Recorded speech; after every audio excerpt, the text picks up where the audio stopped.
भारतीय क्रिकेट बदलाव के दौर से गुजर रहा है। सवाल यही है कि क्या इस बदलते दौर में वीरेंद्र सहवाग जैसे ओपनर की कभी कमी पूरी हो पाएगी। इस सवाल का जवाब हमारे लिए देना तो बहुत मुश्किल होगा, लेकिन उन्हीं से जानने की कोशिश करते हैं जिन्होंने उस नायाब ओपनर को हमारे लिए पैदा किया। जी हाँ, हमारे साथ सहवाग के कोच एन शर्मा जी हैं, जिनसे हम बात करते हैं। सर, सबसे पहला सवाल और इम्पोर्टेंट सवाल, क्या सहवाग की कमी कभी पूरी हो पाएगी? देखिए, ये तो बहुत मुश्किल है। सहवाग जैसा प्लेयर सदियों में एक पैदा होता है और मैं नहीं समझता कि उसका सब्स्टिट्यूट कोई आपको दूसरा मिल सकता है, क्योंकि वो जिस तरह का प्लेयर था, वो गुण शायद बहुत कम आपको दूसरे प्लेयर्स में देखने को मिलेंगे। तो उसका वो जीनियस था, उसका प्लेयर और गेम दूसरी प्रकार का था जो आज के खिलाड़ियों में शायद नहीं है। जो 64 के स्कोर पे 100 को पूरा करने के लिए 6 पे जाता है, ऐसा दम आजकल खिलाड़ियों में कहाँ है। वो एक एक सिंगल करेंगे, डॉट बॉल करेंगे, फिर 100 पे जाएंगे। तो वो जैसा अटैकिंग प्लेयर था, शायद हमको देखने को नहीं मिलेगा अभी। बात दूसरे खिलाड़ियों की करें तो कौन लगता है, क्या रोहित शर्मा, शिखर धवन, इन खिलाड़ियों में से कोई कभी उनकी तरह शैली इजाद कर पाएगा? देखो, मैं कंपेयर तो नहीं करूँगा, पर मेरे को रोहित शर्मा फिर भी काफ़ी अच्छा खेल रहा है, क्योंकि आप पिछले उसके मैचेस की परफॉर्मेंस देखें तो उसका रिज़ल्ट उसने बड़ा अच्छा दिया है और आने वाले समय में उम्मीद करते हैं और उससे बेहतर ही होगा।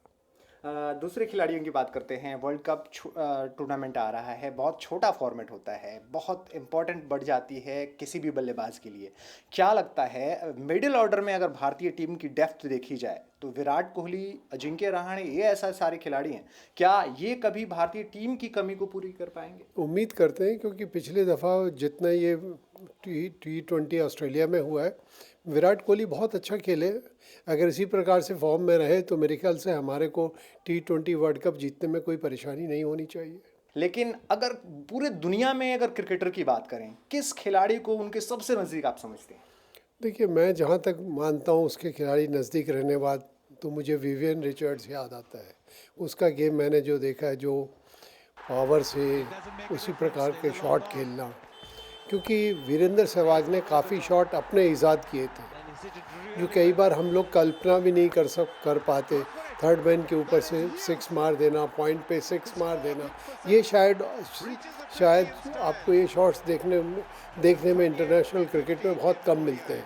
आजकल कोशिश करते हैं प्लेयर्स, कामयाब भी होते हैं, मैं ये नहीं कह रहा, पर इस तरह के शॉट्स स्ट्रोक्स देखने के लिए उसके लिए एक ही बॉल पे वो सेम बॉलर अगर सेम स्पॉट पे 2-3 बॉलर देगा तो वीरेंद्र सहवाग में ये क्वालिटी थी वो उसको तीनों जगह अलग अलग जगह पे डिस्पैच कर देगा, जो कि आजकल थोड़ा मुश्किल होता है। लगता है विदाई की अगर बात करें, जो भारतीय टीम से उम्मीद की जा रही थी, बीसीसीआई से उम्मीद की जा रही थी कि जिस तरीके से सचिन तेंदुलकर को फेयरवेल मिला, क्या भारतीय क्रिकेट को उनके लिए भी एक फेयरवेल देनी चाहिए थी जो नहीं हुई? देखिए, ये तो बीसीसीआई को सोचना चाहिए था कि इतना बड़ा महान प्लेयर को हम कैसे फेयरवेल दें।